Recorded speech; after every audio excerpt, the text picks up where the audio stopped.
What's up, everybody? John with Dirt Road Therapy. I'm here with my friend Matt, who just got this gorgeous new 2022 Jeep Wagoneer. What do you have to say about it so far, Matt? That's cool. There's a lot to say about it. I've been waiting impatiently for a couple of years for something like this. Initially, I wanted to go with the Yukon or something along those lines. Wasn't thrilled with the redesign there, so I kept waiting. And finally, after about 9 months of putting my order in till this arrived, have the Wagoneer. It's a phenomenal piece of equipment. You've been more of a GM guy throughout the years, I'd say. A couple Jeeps in your ownership history. The XJ back in, gosh, that was practically new when you owned that. Oh, man. And yeah, we have an Escalade still, right? Yep. And then your wife has the Wrangler. Yep. So this kind of fit the bill, checked some boxes, and became the new family vehicle, right? Yeah, it's like almost a closet Mopar guy. Yeah. You know, officially, I drive a lot of GM vehicles, but unofficially, there's half a dozen Mopars sitting around my property right now. So right now we're sitting at the highest suspension level, right? And that's an air suspension? It is. A couple of buttons and it goes all over the place. We're on a gravel road now, hence the, not that we need ground clearance, but it would just look dumb if we were all the way down with it, so. Can't be scraping. Yeah. Yeah, so let's go see if we can find nothing gnarly, but maybe some snow. A little bit of, well, it's not gonna be mud, it's like 8 degrees.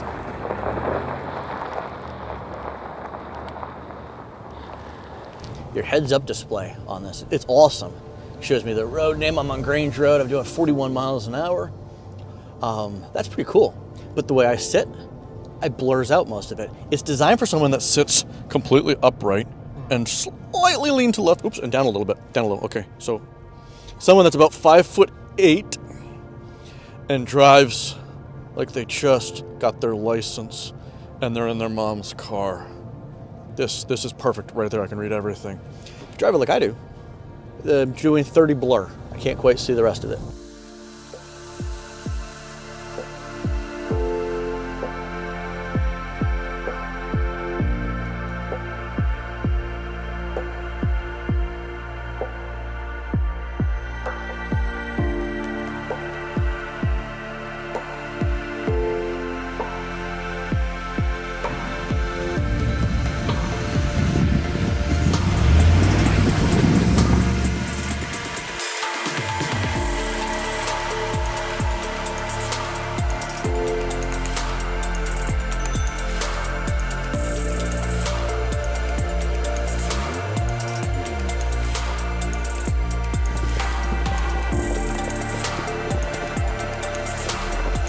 So smooth.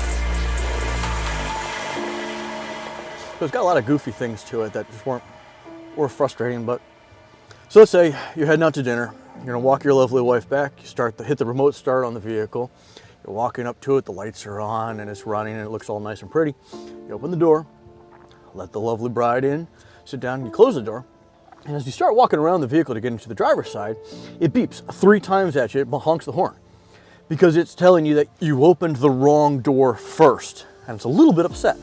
I don't like that. And I haven't figured out how to turn it off either.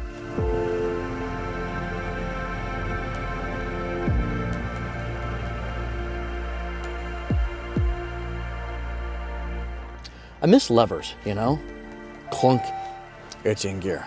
All right, now we're in 4-wheel low. Now let's go for lockers. Oh, we got it. All locked in, 4 low. Awesome. Oh, it's still neutral.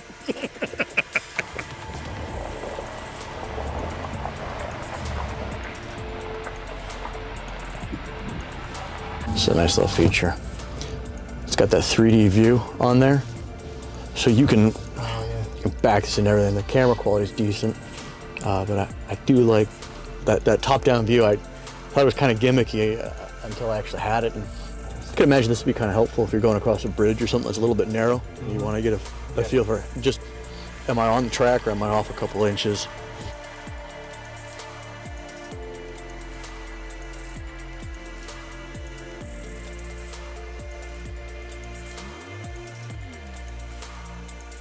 Pretty extreme for 9 degrees. It does. Whoa, whoa. There's another little gripe on my electronic parking brake.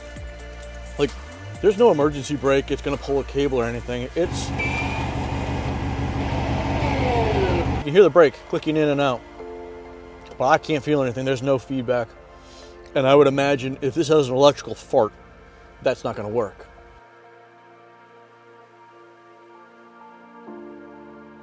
Things I like, to be honest, everything just works. So I grumble about fit and finish or nuances of things, but it works. And for so long I've had vehicles that didn't work, you know. There was something that just, the Escalade, when you have enough back, it's to here. You can't fit anything back there, it's worthless. This, you can actually fit things and it actually works. It's got all the extra little plugs and stuff like that. There's USB ports everywhere. I'm ecstatic to see if we can go on a trip as a family and fit all of, the 5 kids and the both of us and actually have bags in here and not have to cart something else behind us, but be able to fit. This has never left me disappointed. Think about all the Duramaxes I've drove for all those years, and that Allison would be hunting and pecking for, which gear it wanted to finally merge. This is flawless. And that's kind of what I was expecting was, okay, big engine, big vehicle. It's not the biggest engine out there. Maybe it's gonna be sluggish merging. Nah, this thing's phenomenal. I've never been disappointed for power. And that's saying something for me. Hey. Punch it and go. It's phenomenally well put together, and I buy it again in a heartbeat, even with my occasional grumble about stuff.